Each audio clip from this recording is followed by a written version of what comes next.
Welcome to the Israel Daily News Podcast. I'm your host, Shanna Fold, and I'm here to get you caught up quickly. I've got some top news stories for you today from Israel, and guess what? You're listening, so you're already on top of your game. Survive and thrive, people. Knowledge is the best weapon. Today is Thursday, July 3rd, 2025 in the Gregorian calendar, and the 8th of Tammuz in the Hebrew calendar. We here at the Israel Daily News are still committed to getting the news out, even though we are working from unusual places. If you didn't hear, the Israel Daily News studio was hit by a ballistic missile just a couple of weeks ago during the 12 days of war between Israel and Iran. Our story is chilling, and we have the audio from the sound of the missile exploding outside of our building. If you missed that compelling episode, just go back 2 podcasts and hear our story. You can also read a personal writing, which is this week's cover story for the Jerusalem Post magazine, and it's very vulnerable. I think you'll like it. Also, stay tuned for the end of today's podcast, where you can hear this week's Torah thought by Rabbi Yossi Madvig of Oswego, New York. Now, let's get to the news.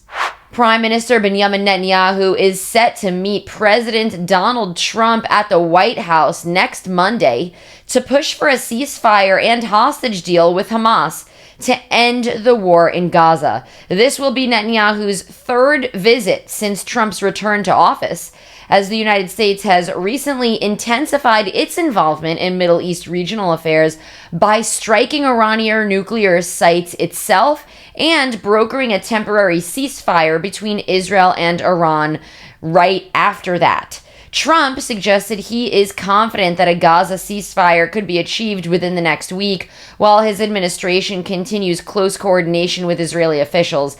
Meanwhile, the U.S. has approved a $510 million arms sale to Israel, providing bomb guidance kits that are crucial for Israel's ongoing military operations.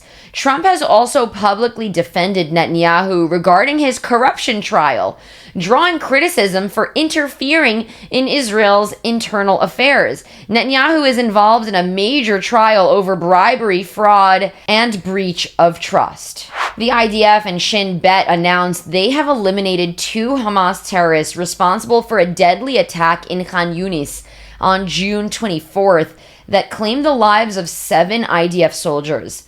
Last Thursday, an IAF drone guided by intelligence from the Shin Bet and the IDF's 188th Armored Brigade struck and killed 2 terrorists in the Khan Yunis, Gaza area. Both men were behind the assault that killed 7 young IDF officers. Reports are now emerging saying the incident could have been avoided. Apparently, the armored personnel carrier was defective, and when a Hamas militant threw an explosive inside of the vehicle, it was able to enter and kill the 7 soldiers. Soldiers had previously warned that the APC's hatch was broken, its cameras were non-functional, and commanders were aware of the safety issues.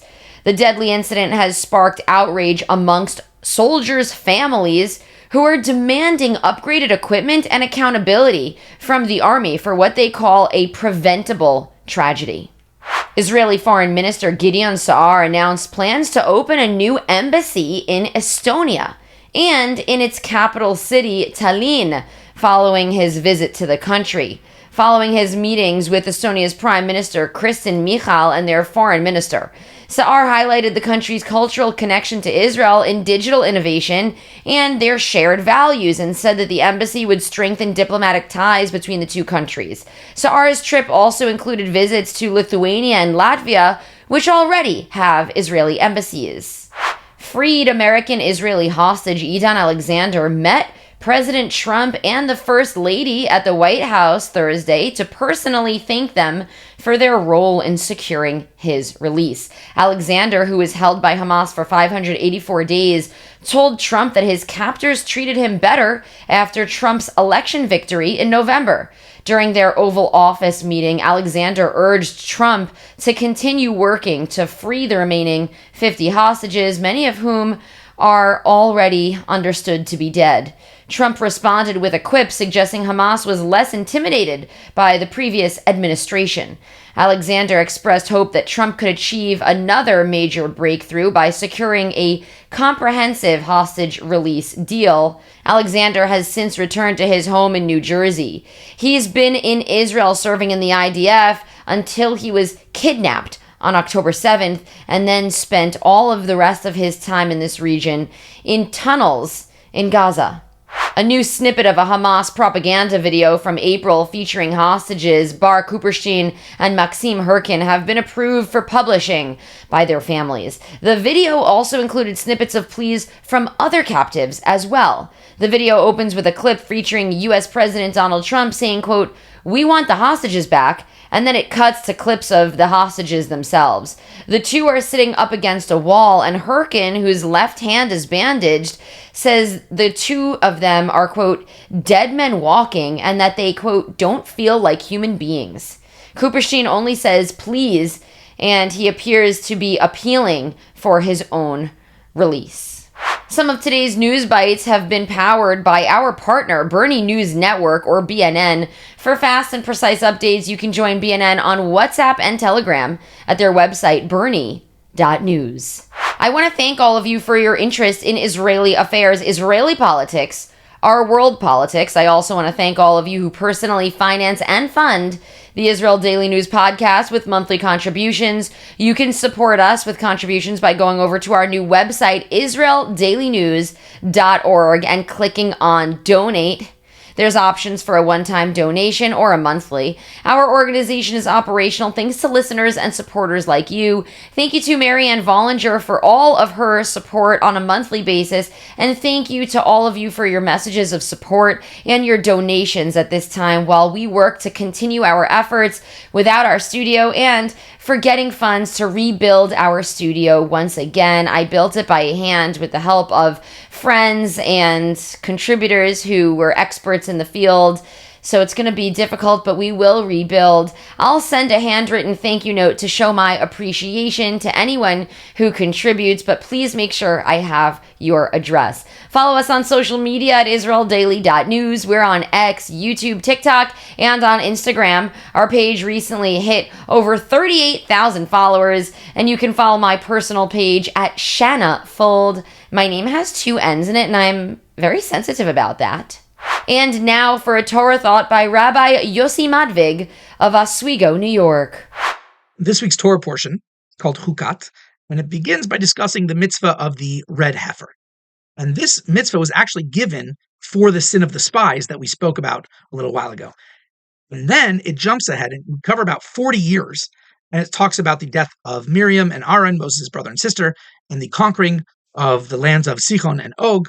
And this begs the question, we know the Torah is not a history book. It doesn't have to go in exact chronological order, but what's the reason for jumping all the way back in time to before the spies and then going ahead decades and talking about all this other stuff? And what does this have to do with the name of the Torah portion itself? So to understand this, we have to understand first a very strange thing that happens. Moses sends spies again to a place called Ya'azer, and you'd think that he would have learned his lesson after sending spies the first time when, things didn't work out so well. They had to wander in the desert for 40 years. The whole generation died out before they could enter the land of Israel. You'd think he would learn his lesson and say, okay, maybe I shouldn't be sending any spies. And we do see that the spies seem to repeat the same mistakes by deviating from the mission that was given to them. And they did this in 2 ways. One is they were supposed to go and spy out the land and get some information. And they did 2 things which were not part of that mission. One is they start actually conquering some of these lands. And second of all, they start settling in various places. They wanted to settle. They captured its villages, and they start settling in the land of the Amorites, of Heshbon, and so on and so forth. So what's happening? Why are we making these same mistakes? The truth is, however, they actually did the exact opposite, right? The first spies, they wanted to deviate from the mission in a negative way, saying, oh, we can't do it. We shouldn't listen to this. This is terrible.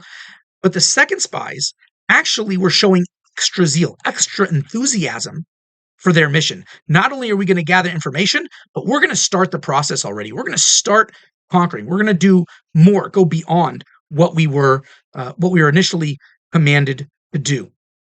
And this actually is the reason why we start from before the sin of the spies. It's to show us that the Jewish people, by doing this, have actually regained their footing and elevated themselves back up to a spiritual level that they were at before the sin of the spies, right? Obviously, with the sin and complaining against Moses and the rebellion and everything, the Jewish people had fallen spiritually. So now we see that through these actions, they are elevating themselves and regaining that spiritual level that they had before the fact. And they're conquering lands, right? They start conquering, and they're even settling places that are in the expanded borders, right? They're doing even more, the expanded borders that were promised to Abraham, not just the land of Israel proper, but these extra places that were also given to the Jewish people, as we read about back in Genesis.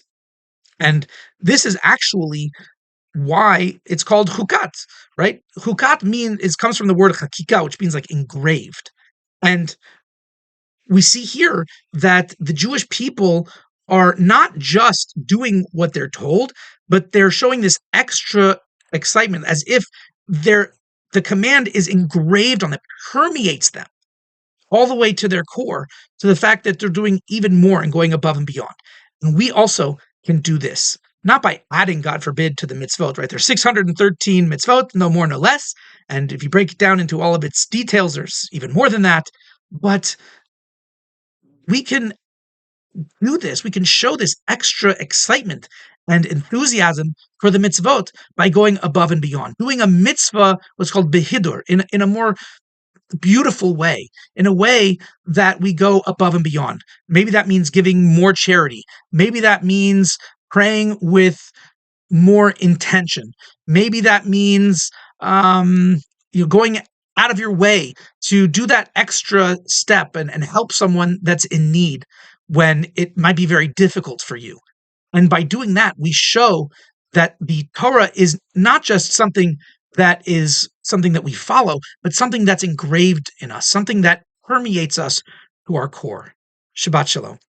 All right. Well, that is it for today's show. Today is Thursday, July 3rd, 2025. Tel Aviv has a low of 24 degrees Celsius and a high of 30 degrees. That's 75 degrees Fahrenheit for the low, going up to 85 degrees for the high. We are everywhere. Don't forget to sign up to our Israel Weekly News Wrap. The Israel Weekly News Wrap is a newsletter with the top 5 stories coming out of Israel from throughout the week, and of course with a personal note from me at the top. That comes out on Sunday evenings. You can sign up for that at israeldailynews.org. Just scroll down to the bottom and drop your email in.